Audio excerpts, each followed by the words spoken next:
벌써 2024년의 마지막 금요 기도회의 예배를 우리가 드리고 있습니다. 한 해를 돌아보면 참으로 많은 일들이 있었습니다. 나라 안팎으로 여러 혼란스러운 일들과 또 마음 아픈 일들도 참 많았던 한 해를 보냈습니다.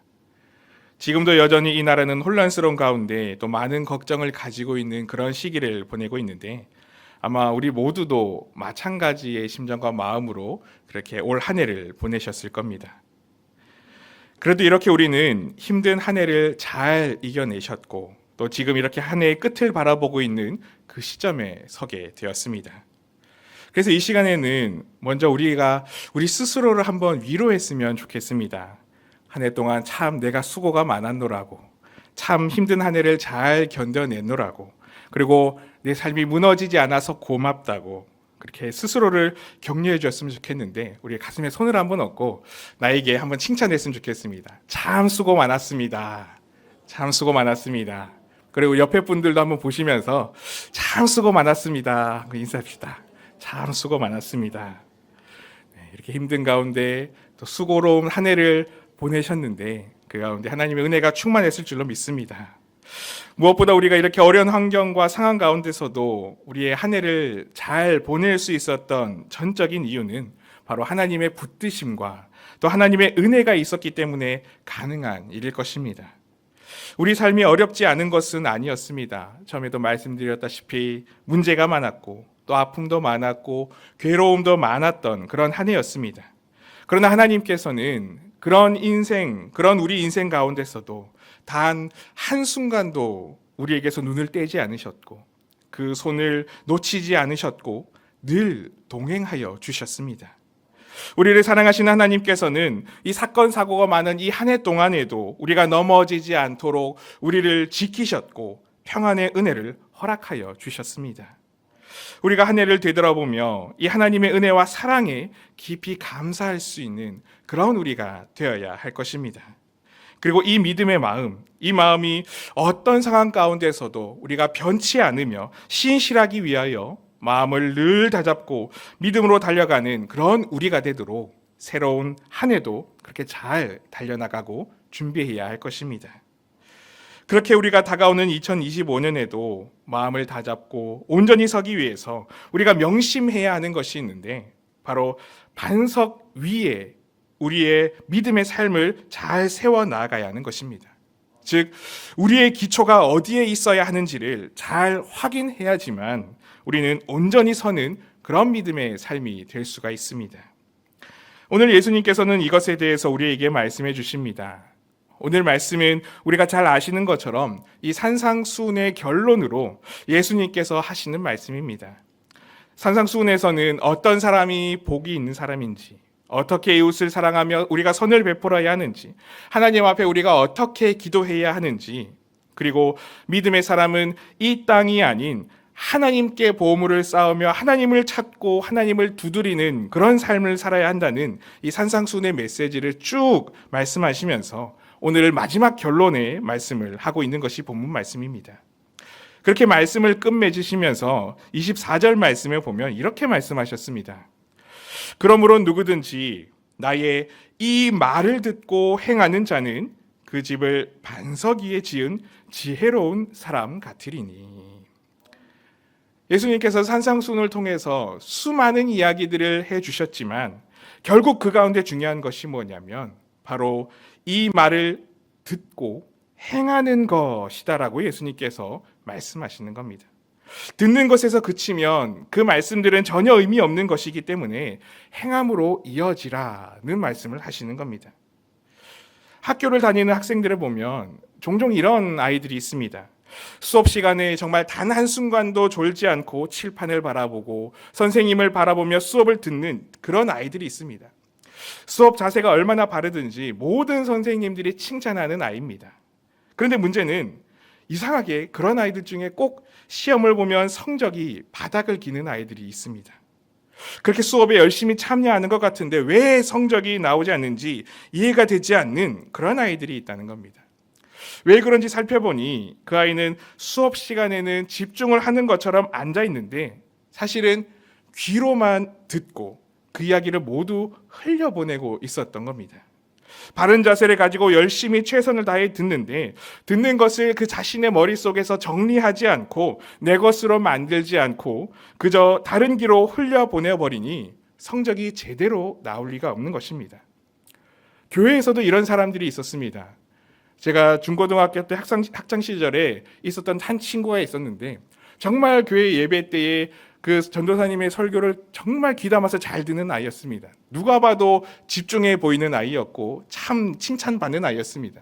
그래서 하루는 전도사님이 이런 얘기를 하셨는데 제가 이 아이 때문에 힘이 나서 설교를 참 열심히 합니다. 말씀을 준비를 최선을 다합니다. 라고 그렇게 하시는 아이였습니다. 그래서 그런 칭찬 이야기를 옆에서 들으니 제가 그 친구한테 물어봤습니다. 지난주에 무슨 설교했는지 기억나?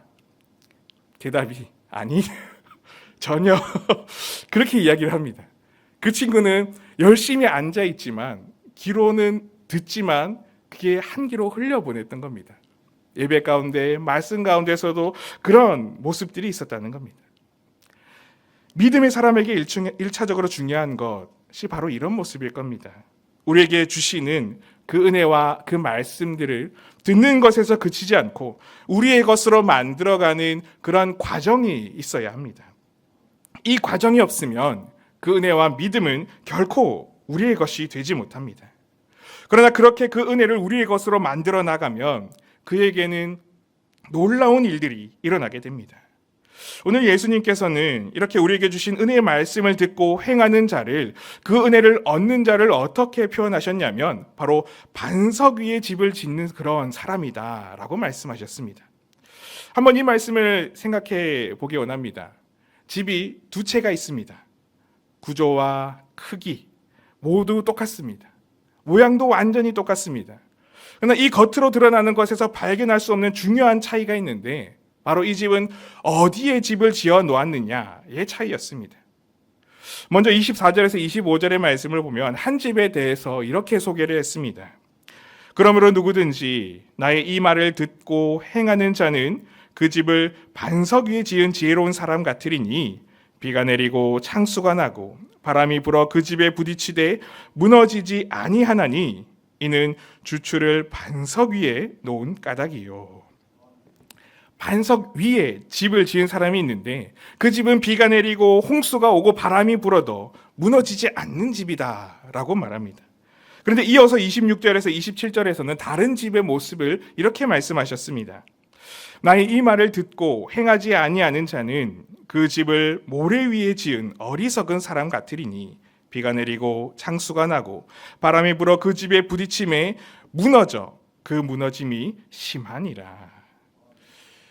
모래 위에 지어진 집은 비와 홍수와 바람이 불 때 그 집이 무너지는데 아주 심하게 무너지게 되었다는 겁니다. 집이 세워진 그 토대가 달랐더니 아무리 모양이 똑같고 구조가 똑같고 자재와 크기가 똑같이 잘 지어진 집이라 할지라도 비와 홍수와 바람에 버티는 정도가 달랐다는 겁니다. 모양은 비슷하지만 어디에 그 근본 뿌리가 있느냐에 따라 이렇게 엄청나게 다른 결과를 맞이하게 됐습니다. 이것이 믿음의 뿌리를 둔 사람의 삶과 그렇지 않은 자의 삶의 모습이지 않겠습니까? 어쩌면 세상에서 드러나는 겉모양 비슷할 수 있습니다. 아니 어쩌면 겉모양은 세상에 뿌리를 둔 그런 이들이 더욱 멋지고 화려할 수도 있습니다. 세상은 우리가 더욱 부러워할 만한 모양을 갖추고 있는지도 모릅니다. 그러나 그들의 차이는 분명합니다. 평온하고 온전할 때에는 구별할 수 없을지도 모르지만 비바람이 몰아치고 홍수가 들어닥칠 때에 확연하게 그들은 구분이 됩니다. 위기가 닥쳐올 때에 그들이 어디에 서 있는지 단번에 알 수 있다는 것입니다. 버틸 수 없는 곳에 뿌리를 내리고 있는 이들은 속절없이 무너질 수밖에 없습니다. 그러나 반석 위에 믿음의 뿌리를 내린 사람은 전혀 다른 그런 결말을 맞이하게 되는 것입니다. 우리 모두가 믿음으로 이 한 해를 살아오시면서 수없이 이것을 경험하셨을 줄로 믿습니다. 우리가 우리에게 주시는 말씀대로 살고 은혜에 감사하며 살고 주시는 기쁨에 만족하며 살아가면 우리 인생은 무너지지 않았다는 것을 이미 수없이 우리는 경험했습니다. 올 한 해만 해도 우리가 들은 말씀대로 믿음으로 살아갔더니, 듣고 행함으로 감사하며 하나님을 의지하며 살아갔더니, 이렇게 올 한 해의 마지막 순간에도 우리의 삶은 그 은혜의 반석 위에 든든히 세워지는 기쁨 충만한 그런 우리의 삶이었다는 것을 지금도 우리는 경험하고 있습니다.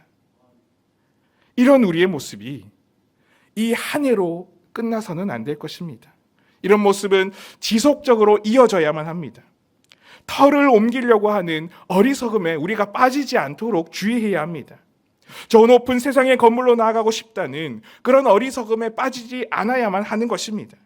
우리가 바라보아야 하는 것은 높이 세워진 그런 세상의 건물이 아니라 땅 깊숙한 곳에 있는 그 기본, 그 토대를 보아야만 하는 것입니다. 오직 하나님을 의지하고 믿음으로 그 하나님께 그 반석 위에 우리의 삶을 세울 때에만 우리는 온전하고 우리는 평안할 수 있다는 것을 기억해야만 하는 것입니다. 우리가 많이 고백하는 찬양 중에 충만이라는 찬양도 다 아실 겁니다. 그곳에서 이렇게 고백하지 않습니까? 무명이어도 공허하지 않는 것은 예수 안에 나는 만족함이라. 가난하여도 부족하지 않은 것은 예수 안에 나는 부요함이라. 예수로 충만한 나는 고난 중에 있어도 실패하여도 몸이 약해도 견디고 이기며 승리할 수 있으며, 그렇기 때문에 예수로 충만한 나는 저 화려한 세상이 부럽지 않다는 그 고백의 가사, 이 가사가 우리의 믿음의 고백이 되어야 하지 않겠습니까? 이렇게 믿음으로 예수님의 반석 위에 집을 지어나가는 우리는 예수로 충만한 사람이 되는 줄로 믿습니다. 그리고 그 예수님으로 가득 찬 우리는 이 땅을 살아갈 때에 그 삶의 순간순간마다 하나님께서 베풀어 주시는 놀라운 은혜를 경험하게 될 것입니다. 이 세상 사람과 우리와의 결정적인 차이가 바로 이것입니다.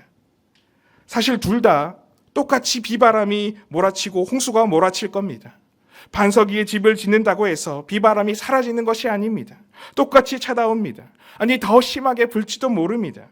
그러나 예수로 충만한 반석 그 위에 집을 짓는 우리는 그런 비바람 앞에서도 앞으로 나아갈 그 힘을 잃지 않는 사람입니다.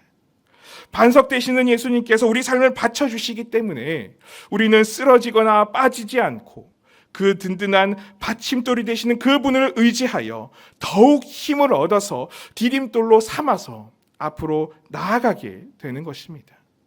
그 어떤 비바람이 몰아쳐온다 할지라도 나의 반석이시며 구원이시며 산성 되시는 하나님으로 인하여 우리는 요동치 않은 굳건한 은혜의 삶을 살아갈 수가 있는 것입니다.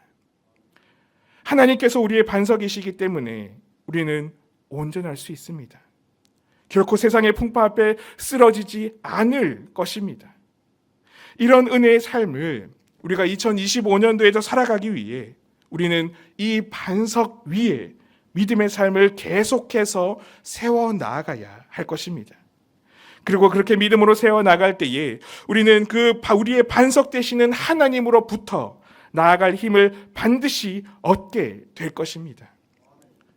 세상 모든 것들은 움직이기 위해서 힘이 필요합니다. 이것을 동력이라고 합니다. 자동차가 달리기 위해서 연료가 필요하고, 집에 있는 가전제품들이 그 역할을 하기 위해서 전기 에너지가 필요합니다. 이것은 우리도 마찬가지입니다. 우리의 몸을 움직이기 위해서는 음식을 먹고 영양분을 공급받아 힘을 얻어 움직일 수 있습니다. 그런데 이것은 우리의 영적인 영역에서도 마찬가지입니다. 우리는 영의 양식이 공급되어야만 힘을 얻을 수 있는 그런 존재들입니다. 예수님께서도 마귀에게 시험을 당할 때에 말씀하셨습니다. 광야에서 굶주리셨을 때에 돌을 떡이 되게 해서 먹으라고, 그렇게 육의 양식을 채우라고 유혹하는 그 마귀에게 마태복음 4장 4절의 말씀에서 예수님은 이렇게 말씀하셨습니다. 예수께서 대답하여 이르시되 기록되었으되 사람이 떡으로만 살 것이 아니요 하나님의 입으로부터 나오는 모든 말씀으로 살 것이라 하였느니라 하시니,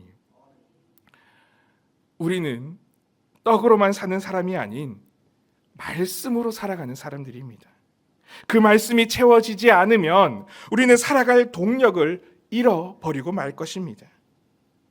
그렇기 때문에 우리가 가장 잘 채워야 하는 것, 바로 이 영적인 동력입니다. 말씀을 듣고 끊임없이 무릎 꿇고 하나님 앞에 나아오는 것, 성령 충만의 은혜를 사모하며 내 안에 성령님께서 역사하시도록 우리를 내어드리는 것, 그것이 바로 영적 동력이 충만해지는 그런 상태가 아니겠습니까? 그렇기 때문에 우리가 반석 위에 세운 믿음의 집을 지어 나아갈 때에 이 영적 동력을 얻기 위하여 늘 말씀을 묵상하며 늘 기도해야만 합니다. 얼마 전에 목사님께서도 말씀해 주셨지만 새로운 한 해에는 우리가 말씀을 깊이 묵상하는 큐티 생활을 하며 그렇게 믿음의 힘을 더욱 얻어 나아가서 반석 위에 든든히 세워지는 그런 은혜의 집들이 바로 우리의 개개인의 집들이 다 되어야 할 줄로 믿습니다. 그로 말미암아 우리가 그렇게 반석 위에 온전히 세워져서 하나님께서 주시는 힘을 공급받는 우리로 말미암아 세상을 부러워하는 우리가 아니라 오히려 세상이 부러워하는 그런 우리의 사람이 되어 이 시대를 오히려 구원해내며 기쁨과 행복을 전할 수 있는 그런 우리가 되어야 할 줄로 믿습니다. 이 한 해를 보내며 새로운 한 해를 시작할 때에 말씀의 반석 위에 믿음의 반석 위에 우리의 몸을 든든히 세워나가서 오직 그곳으로부터 우리가 힘을 얻어 한 해를 또 새롭게 힘차게 그려나가며 달려나갈 수 있는 그런 우리 모두가 되실 수 있으시기를 간절히 소망하고 축복합니다. 함께 기도하겠습니다. 사랑하는 하나님 아버지, 추운 날씨지만 오늘 2024년의 마지막 금요 기도회의 자리에 이렇게 함께 모여 기도할 수 있는 은혜를 허락하여 주시니 감사를 드립니다. 지난 한 해를 돌아보면 모든 것이 은혜였음을 고백합니다. 그 손길로 붙들어 주셨기에 우리가 지금껏 설 수 있었음을 고백합니다. 간절히 바라는 것은 우리 모두가 새로운 한 해에도 우리 하나님이라고 하는 그 굳건한 반석 위에 우리의 삶을 세워나갈 수 있도록 은혜를 다하여 주시옵소서. 비바람이 몰아쳐도 결코 흔들리지 않는 은혜의 자리 위에 굳건히 세워져서 하나님의 영광을 드러내며 요동치 않는 그런 믿음의 사람이 다 될 수 있도록 붙들어 주시옵소서. 오늘 이 밤도 우리가 간절한 마음으로 기도의 제목을 가지고 함께 기도하며 나아갑니다. 기도할 때에 뜨거운 성령의 역사가 임하게 하여 주시고 평안의 은혜를 우리에게 허락하여 주시옵소서. 감사를 드리며 예수님의 이름으로 기도드리옵나이다. 아멘.